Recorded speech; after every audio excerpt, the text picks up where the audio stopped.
అందరికీ నమస్కారం అండి. ఈరోజు ఒక మంచి కథ తెలుసుకుందాం. కథ పేరు రైతు కొడుకుల తెలివితేటలు. అనగనగా ఒక రైతు. ఆ రైతుకు ముగ్గురు కొడుకులు. పేరుకు రైతే, కానీ పాపం ఆయనకు పొలంలో ఏమీ పండేది కాదు. ఎప్పుడూ పస్తులతోనే గడిచేది. అయితే కొడుకులు చాలా తెలివిగలవారు. రైతు ముసలివాడు అయిపోయాడు.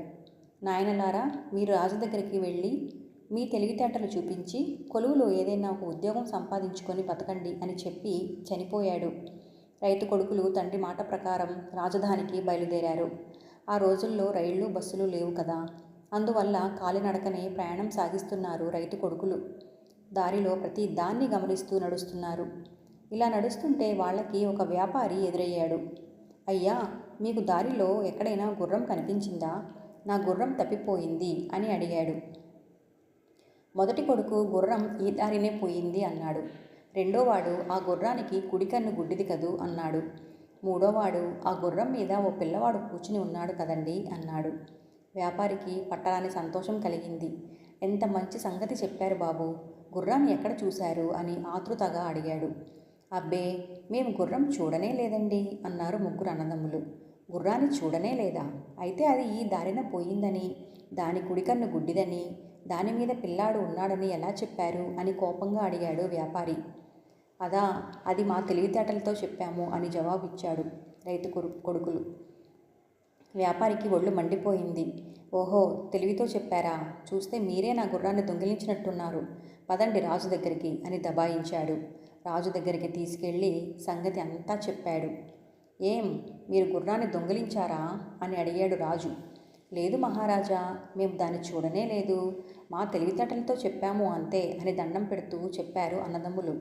తెలివితో చెప్పారా? ఎలా చెప్పారు? నిజం చెప్పండి, లేకుంటే శిక్ష తప్పదు అని హుంకరించాడు రాజు.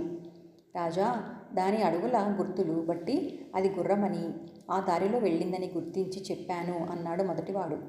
మహారాజా, దారిలో ఎడమవైపు మొక్కలు, చెట్లు, ఏదో జంతువు మేసినట్టుంది. కుడివైపు ఎక్కడా మెయ్యలేదు. అందువల్ల దానికి కుడికన్ను గుడ్డిది అని కనిపెట్టాను అన్నాడు రెండోవాడు. ప్రభు, దారిలో ఒక మడుగు ఉంది. దాని దగ్గర గుర్రం అడుగులు, చిన్నపిల్లాడి అడుగులు కనబడ్డాయి. వాళ్ళు దాంట్లో నీళ్లు తాగినట్టు ఉంది. దీన్ని బట్టి గుర్రం మీద పిల్లవాడు ఉన్నాడని ఊహించాను అన్నాడు మూడోవాడు. రాజు వాళ్ళ తెలివికి విస్తుపోయాడు. అయినా ఇంకో పరీక్ష పెట్టాలనుకున్నాడు. భటులకు సైగ చేసి ఏదో చెప్పాడు. కొంతసేపటికి వాళ్ళు ఒక పెట్టెను మోసుకొచ్చారు. ఈ పెట్టెలో ఏముంది చెప్పండి, అప్పుడు కానీ మీ మాటల్ని నేను నమ్మను అని సవాలు విసిరాడు రాజు. సభలో ఉన్న వారంతా వీళ్ళేం చెబుతారా అని కళ్ళప్పగించి చూడసాగారు. రాజా, పెట్టెలో తేలికైనవి ఉన్నాయి అని అన్నాడు మొదటివాడు. ప్రభు, అవి గుండ్రటివి అన్నాడు రెండోవాడు. మహారాజా, మామిడికాయలు అన్నాడు మూడోవాడు.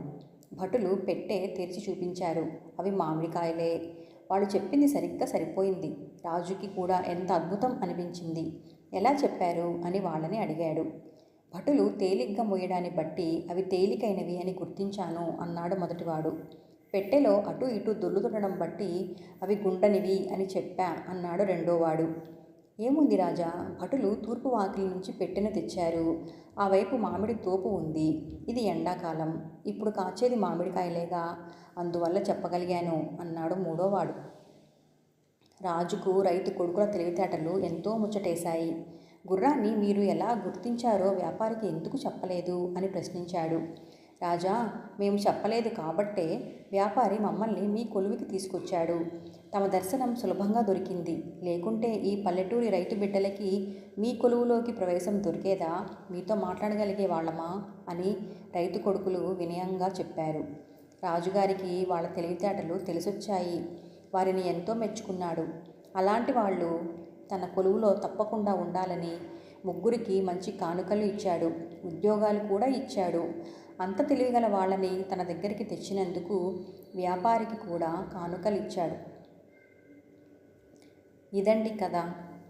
ఈ కథ కనుక నచ్చితే కామెంట్ రూపంలో చెప్పండి. Thank you.